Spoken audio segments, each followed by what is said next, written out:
ओम श्री गणेशाय नमः। राधे राधे। दूसरा अध्याय। नारद जी बोले, हे राजन, बैसाख के समान कोई महीना नहीं है, समयुग के समान दूसरा युग नहीं है, वेद के समान शास्त्र नहीं, गंगा जी जैसा कोई तीर्थ नहीं, जलदान के समान दूसरा दान नहीं और भारिया के समान दूसरा सुख नहीं, खेती जैसा कोई धन नहीं है और जीवन के समान कोई लाभ नहीं है, उपवास जैसा दूसरा तप नहीं, दान जैसा सुख और दया के समान दूसरा धर्म तथा नेत्रों के समान कोई ज्योति नहीं है, भोजन के समान कोई तृप्ति, खेती के समान कोई व्यापार, धर्म के समान कोई हितकारी मित्र नहीं और सत्य के समान कोई यश नहीं है, आरोग्य समान कोई हर्ष, केशव के समान कोई रक्षक, माधव के तुल्य संसार में कोई पवित्र नहीं है। ऐसा परमोत्तम वैशाख मास शेष साई भगवान को सदा प्यारा है।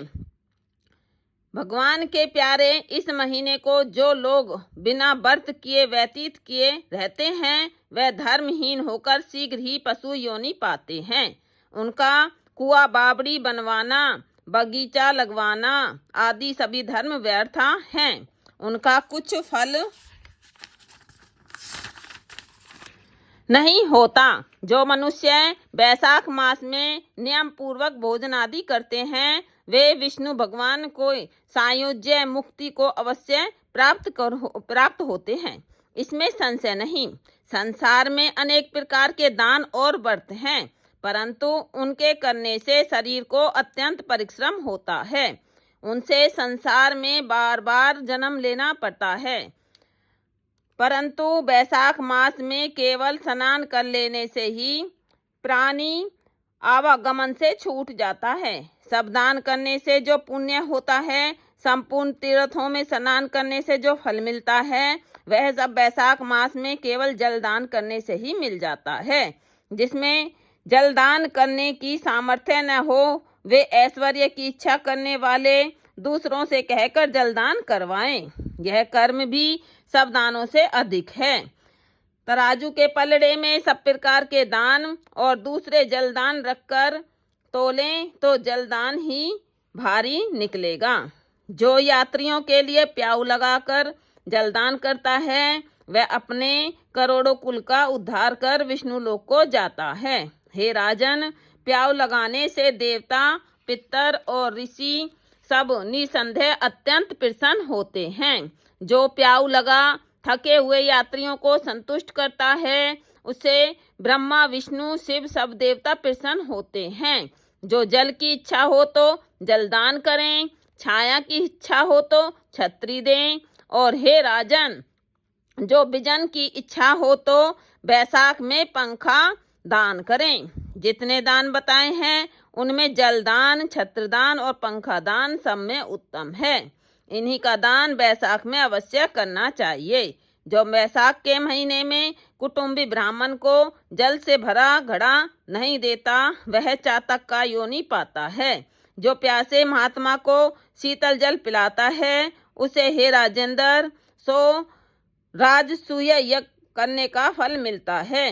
जो धूप, परिश्रम और पसीना से व्याकुल ब्राह्मण को पंखा से हवा करता है, वह सब पापों से रहित हो गरुड़ के समान हो जाता है। जो मनुष्य वैशाख में ब्राह्मण को पंखा नहीं देता, वह अनेक प्रकार के वात रोगों से पीड़ित हो नरक भोगता है। जो थके ब्राह्मणों की वस्त्र से हवा करता है, वह सब पापों से छूट विष्णु भगवान की सायुज्य मुक्ति पाता है। जो शुद्ध मन से ताड़ का पंखा दान करता है, वे सब पापों से छूट विष्णु लोक को जाते हैं। तुरंत श्रम दूर करने वाले पंखे का दान नहीं करने वाले अनेक प्रकार की यातनाएं भोगकर संसार में पापी होते हैं। हे राजेंद्र, आध्यात्मिक दुख की शांति के निमित्त बैसाख मास में छतरी दान करना उचित है।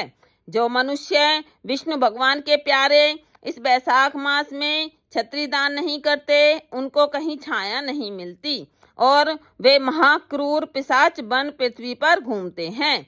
बैसाख में जो खड़ाऊ दान करते हैं, वे यमदूतों का तिरस्कार कर विष्णु लोक को जाते हैं। जो वैशाख मास में जूता दान करते हैं उन्हें नरक की यातना नहीं भोगनी पड़ती, उन्हें उसे संसार के दुख सताते हैं।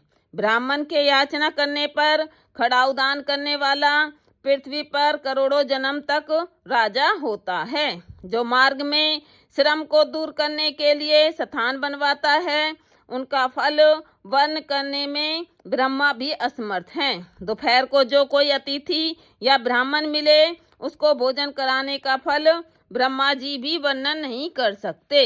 हे राजन, अन्नदान मनुष्य को तत्काल तृप्ति करने वाला है। संसार में अन्नदान के समान कोई दान नहीं है।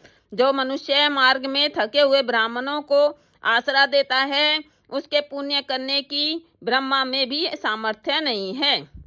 भूखे मनुष्य को स्त्री, पुत्र, घर, वस्त्र, अलंकार, आभूषण कुछ भी अच्छे नहीं लगते हैं।